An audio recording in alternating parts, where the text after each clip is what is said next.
दोस्तों, क्या आपको ऐसा महसूस होता है कि अब जिंदगी में कुछ नहीं बचा, सिर्फ निराशा ही निराशा है।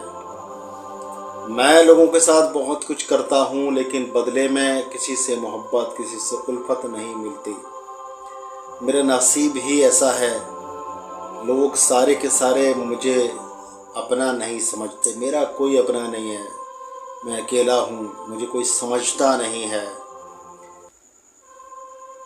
या फिर ऐसे भाव उठते हैं दिल के अंदर के मुझे कोई बड़ी बीमारी हो गई है, कोई ना कोई मुझे ऐसी बीमारी है जो जान ले सकती है, जो जानलेवा है। हर वक्त अपनी सेहत की चिंता करते रहना, हर वक्त किसी न किसी बीमारी के बारे में सोचते रहना, हर वक्त कुछ न कुछ फिक्र लगे रहना, हर वक्त कुछ न कुछ फिक्र लगे रहना। कभी जी चाहता है, किसी किसी का दिल ऐसा भी चाहता है कि ज़िंदगी को ख़त्म ही कर डालो, ज़िंदगी किसी काम की नहीं है। या कोई इतना डिप्रेस हो जाता है, ये जो चीज़ है वो डिप्रेशन कहलाती है। आज की ज़ुबान में इसको डिप्रेशन कहा जाता है। और आजकल डिप्रेशन की बीमारी, एंजाइटी की बीमारी बहुत ज़्यादा बढ़ रही है। और एक ख़ास चीज़ इस बीमारी के अंदर ये है कि लोग इस बीमारी को बीमारी नहीं समझते। जो इसका मरीज़ है वो कभी ये नहीं कहता कि मैं मरीज़ हूँ, बल्कि वो ये समझता है कि जो मैं सोच रहा हूँ वो ठीक है। अगर उससे कभी आप ये कहें कि आप टेंशन ले रहे हो, आप डिप्रेशन में जा रहे हो, आप बिना वजह की फ़िक्र कर रहे हो, तो वो इस चीज़ को नहीं मानता। इस चीज़ को नहीं मानता। वही कहता है कि मेरे जो हालात हैं वो मैं ही जानता हूँ, तुम उस हालात से गुज़रते तो तुम्हें पता होता। वो सिर्फ ये समझता है कि सारी दुनिया में सबसे ज़्यादा परेशान वही है। आखिर इसकी वजह क्या है? अगर आज मॉडर्न साइंस के हिसाब से देखें तो कुछ हार्मोनल डिस्टरबेंस की वजह से ये होता है, जैसे सेरोटोनिन। सेरोटोनिन जो हार्मोन है वो खुशी का हार्मोन है, और उस हार्मोन्स की वजह से इंसान को खुशी महसूस होती है। कुछ लोगों को आपने देखा होगा बिला वजह ही खुशी रहते हैं, कोई बात नहीं फिर भी हंसी और ठहाके लगाते रहते हैं, तो कहीं उनका सेरोटोनिन का लेवल हाई होता है। और जब यही सेरोटोनिन का लेवल लो में चला जाता है तो इंसान डिप्रेशन का शिकार होता है। एक हार्मोन है डोपामिन, ये आपको अनुभूति कराता है सुख की, कि आप सुख में हैं। जब आपको कोई इनाम मिलता है, जब कोई आपके साथ में खुशी की बात होती है, तब आपको अच्छा महसूस होता है, आप खुश होते हैं, आपके अंदर जोश आता है। और वो जो खुशी महसूस कराता है, वो जो हार्मोन होता है वो है डोपामिन। तो दोस्तों, ये तो हार्मोन्स हैं, और भी कई सारे हार्मोन्स हैं जो खुशी का आपको एहसास कराते हैं। लेकिन एक हार्मोन है जो आपकी ज़िंदगी में विलन का काम करता है, वो है कोर्टिसोल। कोर्टिसोल हार्मोन जो है वो आपकी ज़िंदगी में विलन का काम करता है। जब ये इसकी मात्रा बढ़ जाती है, इसकी मिक़दार बढ़ जाती है, तब आप हमेशा डिप्रेशन के शिकार रहते हैं। आप हमेशा उल्टा सीधा सोचते रहते हैं, हमेशा आप अपने, कुछ लोग ये भी कोशिश करते हैं इसमें कि हम अपनी जान दे दें। और सोसाइटल टेंडेंसी भी यहीं से पैदा होती है, डिप्रेशन से पैदा होती है। तो बाकी लोग अपने बारे में ऐसा सोचते हैं, वहम कहते हैं ना, शिकार हो जाते हैं कि हर वक्त कुछ पेशेंट को ये भी होता है कि कभी हाथ धो रहा है तो हाथ ही धो रहा है, कोई कुंडे, अब जो दरवाजे की कुंडियाँ हैं उसको दो तीन बार बंद कर रहा है, लेकिन उसको इस चीज़ का वही नहीं हो रहा है। बार बार एक चीज़ को बार बार वो दोहराता है, बार बार करता है। तो देखिए, अगर हम मॉडर्न साइंस की बात करते हैं तो यहाँ पर सेरोटोनिन, डोपामिन और कोर्टिसोल इसका जिम्मेदार है। लेकिन अगर हम बात करें तिब यूनानी की, क्योंकि हम यूनानी और आयुर्वेद में इलाज करते हैं। देखिए, आपने मॉडर्न साइंस को देखा होगा, मॉडर्न साइंस मेडिकल में आपको ज़िंदगी भर के लिए मरीज़ बना दिया जाता है। ज़िंदगी भर आपको एंटी डिप्रेशन ड्रग खिलाई जाती हैं, जिनके बेस बिना पर आपका जो जहन है, जो दिमाग है, आधा सोता है आधा जागता है, और आप हमेशा सोए से रहते हैं। और ये जो टैबलेट्स वगैरह हैं जो ज़िंदगी भर आपके साथ बांधी जाती हैं, एंटी डिप्रेशन ड्रग्स जो होती हैं, ये आपको और ज़्यादा मरीज़ बना देती हैं, और ज़्यादा मानसिक रोगी बना देती हैं। लेकिन अब मैं आयुर्वेद की बात कर रहा हूँ, अब मैं तिब यूनानी की बात कर रहा हूँ कि आखिर ये बीमारी पैदा होती क्यों है।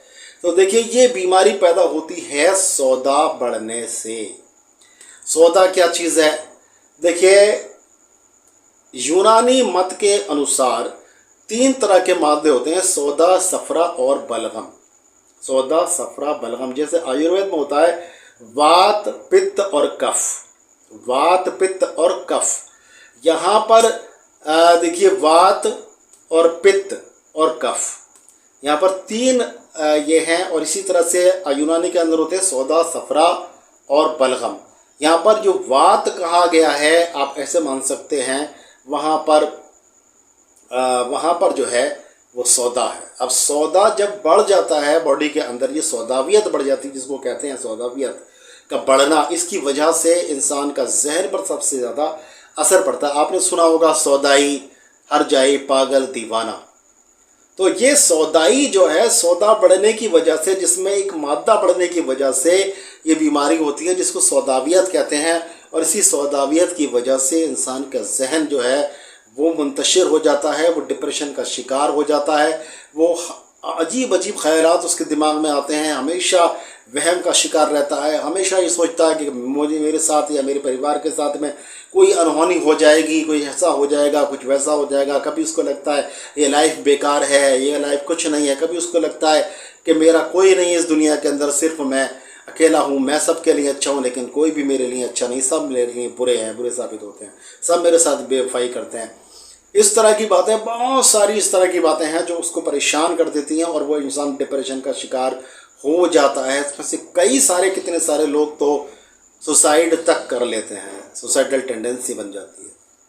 तो दोस्तों आज इसका जो इलाज हम बता रहे हैं आपको, हम मखसूस तौर से मैंने पहले भी वीडियो बनाई थी इस टॉपिक पर और मैंने उसका उन्वान, उसका शीर्षक, उसका टाइटल दिया था कि कौन कहता है कि वहम का इलाज नहीं। लोग कहते हैं कि वहम का इलाज तो हकीम लुकमान के पास भी नहीं था, लेकिन वो वक्त और था, लेकिन ये वक्त और है। आज हिकमत के अंदर, आज यूनानी के अंदर, आज आयुर्वेद के अंदर वो बहुत कुछ है जिसको लोग कल्पना भी नहीं कर सकते थे। हम इसका ट्रीटमेंट करते हैं और कुछ ही दिनों के अंदर वो पेशेंट ठीक हो जाते हैं। यानी हम उनको सौदावियत कम करने की दवाइयाँ देते हैं और उनको सौदा को काटने की दवाइयाँ दी जाती हैं, जिसकी वजह से वो पेशेंट पूरी तरह से दिमागी तौर पर ठीक हो जाते हैं, उनकी ज़िंदगी खुशहाल हो जाती है। कई सारे पेशेंट ऐसे हैं जिन्होंने कहा कि हम सुसाइड करने वाले थे और दिल चाहता था कि सुसाइड कर लें, ये ज़िंदगी बुरी लगती थी, बहुत सारी बातें जो मैंने अभी आपको बताई वो चीज़ें, आज वो पेशेंट अपनी सही खुशनुमा ज़िंदगी गुजार रहे हैं। हम कोई हार्मोनल थेरेपी नहीं देते, हम सिर्फ उनको ऐसी दवाएं देते हैं जिनकी वजह से उनका ये मर्ज़, ये सौदावियत, ये मादा ख़त्म हो जाता है और वो पेशेंट हमेशा हमेशा के लिए ठीक हो जाता है। तो दोस्तों ये वीडियो सिर्फ जानकारी के लिए थी कि अगर आप में से कोई भी, या आपके दोस्त को, या आपके रिश्तेदार को, या आपके घर में किसी को अगर ये डिजीज़ है तो वो ट्रीटमेंट करा सकता है। और बहुत नहीं, सिर्फ 2-3 महीने के अंदर ही ये ट्रीटमेंट हो जाता है, बिल्कुल पूरी सफलता के साथ में होता है, पूरी कामयाबी के साथ में होता है। और वो पेशेंट जिसको सोच कर जिसके बारे में परेशान है, अगर वो आप खुद हैं तो अपने बारे में परेशान है, अपने घर वाला कोई आपका पेशेंट है, आपका माँ, आपके बाप, आपका भाई, आपका बहन, आपका बेटा, आपकी बेटी, आपकी बीवी, तब आपकी परेशानी और ज़्यादा बढ़ जाती है। तो ऐसी सूरत में अगर कोई भी पेशेंट है, आपका दोस्त है, कोई भी है, तो आप उसको ये वीडियो दिखा सकते हैं और आप उसका इलाज करा सकते हैं। इंशाल्लाह आप देखेंगे, इंशाल्लाह चंद ही दिनों में आपका पेशेंट की सोच बदल जाएगी, उसका जो सोचने का जो तरीक़ा है वो पॉजिटिव हो जाएगा, नेगेटिविटी उससे दूर भाग जाएगी और वो पूरी तरह से खुशनुमा, खुशहाल ज़िंदगी गुजारेगा इंशाल्लाह। आज के लिए इतना ही, फिर मिलेंगे इंशाल्लाह ताला किसी बीमारी का बहुत ही अच्छा सा इलाज लेकर। तब तक के लिए अपने भाई डॉक्टर अतर शेरवानी को इजाज़त दें। अस्सलाम।